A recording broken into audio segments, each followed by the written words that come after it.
بسم اللہ الرحمن الرحیم۔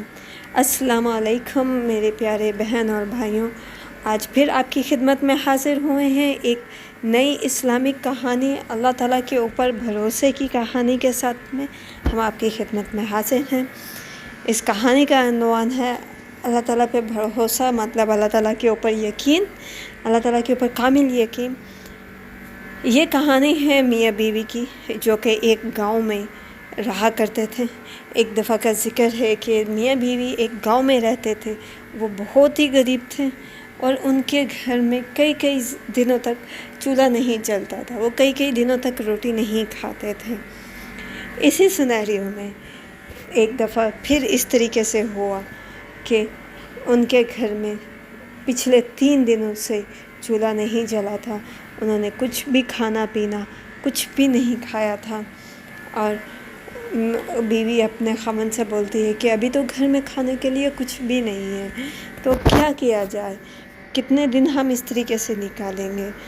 تو خاوند بولتے ہیں کہ وہ بھی پریشان ہوتے ہیں بہت زیادہ۔ وہ اپنے بیوی کو حکم دیتے ہیں کہ آپ ایسے کرو کہ جاؤ اور جا کر تندور کے اندر کم سے کم خالی آگ لگا دو۔ ان کا بیوی نے پوچھا کہ آگ لگا دینے سے کیا ہوگا؟ تو وہ بہت پریشان ہوتے ہیں، اللہ تعالیٰ سے رو رو کے دعا بھی مانگتے ہیں، سب کچھ کرتے ہیں کہ اللہ پاک ہمیں کسی طریقے سے رزق عطا کرے۔ تو اسی سینیریو میں ان کے خاوند نے ان کو بولا کہ اگر آپ آگ جلا دو گے تو جو ہمارے ہمسائے ہیں ان کو کم سے کم اس بات کی تو تسلی ہو جائے گی کہ ہمارے گھر میں روٹی پک رہی ہے، ہم کھانا کھا رہے ہیں، اور اگر ان کو نہیں پتہ چلے گا اس طریقے سے تو وہ ہمارا مذاق اڑائے گی۔ تو جاؤ اور جا کے تندور میں آگ لگا دو۔ بیوی جاتی ہیں، اپنا خاوند کا حکم بجا لاتی ہیں اور تندور کے اندر آگ لگا دیتی ہیں۔ اسی سینیریو میں ہمسائی سے ایک عورت آتی ہے، وہ آ کے دیکھتے ہیں، وہ کہتے ہیں کہ انہوں نے تندور چل رہا ہے تو میں ان سے آگ لے آؤں۔ تو وہ عورت آتی ہے، آ کے دیکھتی ہیں کہ تندور کے اندر تو بہت سی روٹیاں، پورا تندور روٹیوں سے بھرا پڑا ہے، اور ان کا جو بیوی ہے وہ اپنے خاوند کے پاس میں جا کے بیٹھی ہے۔ وہ آواز دیتی ہے ان کو، بولتی ہے کہ آؤ ادھر آؤ، اتنا روٹی تندور سے روٹیوں سے بھر کے کدھر چلے گئے ہو؟ جس وقت وہ آتی ہے دیکھتے ہیں کہ اتنی زیادہ روٹیاں، وہ روٹیاں نکالتی ہیں اور اپنے خاوند کو روٹی پروستی ہے اور اللہ تعالیٰ کا لاکھ شکر ادا کرتے ہیں۔ وہ اپنے جو بیوی ہوتی ہیں وہ یہ سوچتی ہیں کہ اللہ تعالیٰ نے یہ معجزہ، یہ روٹیاں جو ہمارے گھر میں آئی ہیں، یہ میرے خاوند کی ایمانداری اور صبر کے کامل کی وجہ سے اللہ تعالیٰ نے ہمیں یہ رزق عطا کیا ہے۔ یہ سوچ کے بیوی اپنے خاوند کو بولتی ہے کہ آپ اللہ تعالیٰ کے لیے بہت زیادہ عزیز ہیں، آپ کیوں اللہ تعالیٰ سے اس طریقے سے دعا نہیں مانگتے کہ اللہ تعالیٰ کم سے کم ہمیں اتنا دے دے کہ ہمیں ٹینشن کھانے پینے کی نہیں ہو، اور ہم صرف اور صرف سارا کا سارا ٹائم اپنا ان کے ساتھ دعا کے اندر گزار دیں، نماز کے اندر گزار دیں اپنا زیادہ ٹائم۔ تو ان کے خاوند بولتے ہیں نہیں، جس طریقے سے میں ہوں اسی طریقے سے ٹھیک ہے، اس طریقے سے مانگنا صحیح نہیں ہے۔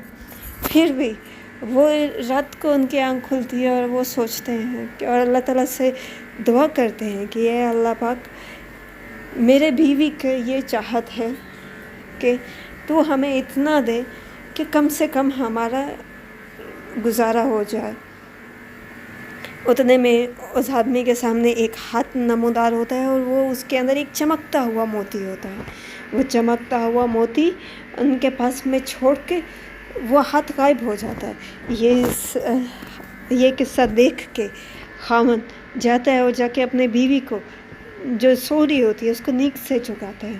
وہ بولتی ہے آپ نے مجھے کیوں جگایا؟ میں تو اتنا پیارا خواب دیکھ رہی تھی، ایک جنت میں تھی، اور جنت میں ایک گھر بہت ہی عالی شان چمکتا ہوا زیور ہیروں جواہرات سے بنا ہوا محل دیکھ رہی ہوتی، تو وہ اتنا خوبصورت تھا۔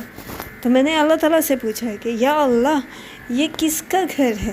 تو اللہ تعالیٰ نے جواب دیا، اے میرے پیارے بندے، یہ تم دونوں میاں بیوی کا گھر ہے۔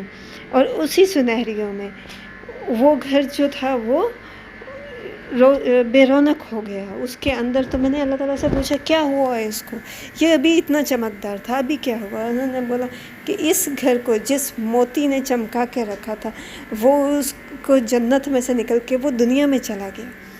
تو وہ موتی ان کا خاوند اپنی بیوی کو دکھاتا ہے, تو وہ ان کے بیوی بولتی ہیں کہ نہیں, مجھے یہ موتی نہیں چاہیے, یہ آپ واپس دے دیں. دنیا کے مزے سے, دنیا کی عالیشان سے مجھے وہی گھر چاہیے.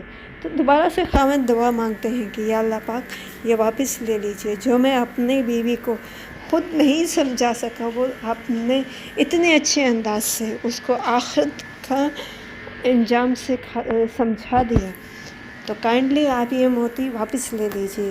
تو اللہ تعالیٰ ان کی دعا قبول کر لیتے ہیں اور وہ موتی واپس ہاتھ دوبارہ سے آ کے وہ موتی لے جاتا ہے اور وہ موتی غائب ہو جاتا ہے.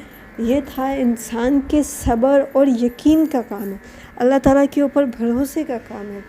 اور اس کہانی سے ہم سب کو یہ سبق ملتا ہے کہ دنیا کی آسائش, دنیا کی سہولتیں یہ سب کی سب ٹمپریری ہیں, کچھ وقت کے لیے ہیں, یہ ہمیشہ کے لیے رہنے والی نہیں ہیں.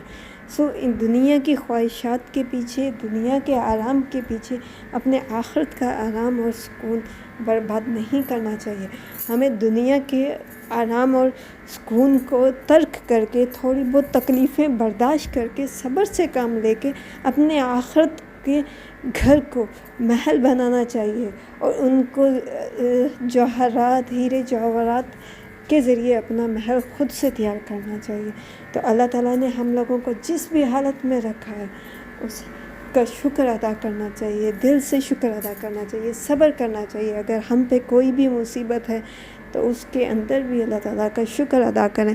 انہوں نے آپ کو جس بھی حالت میں رکھا ہے, جس بھی وقت سے آپ تکلیف سے گزر رہے ہیں, اللہ تعالیٰ کا لاکھ لاکھ شکر ہے. سو کائنڈلی میرے پیارے بہن اور بھائیوں, اگر آپ کو آج کی ہماری کہانی اچھی لگی ہو تو پلیز سبسکرائب کیجیے اور اس کو شیئر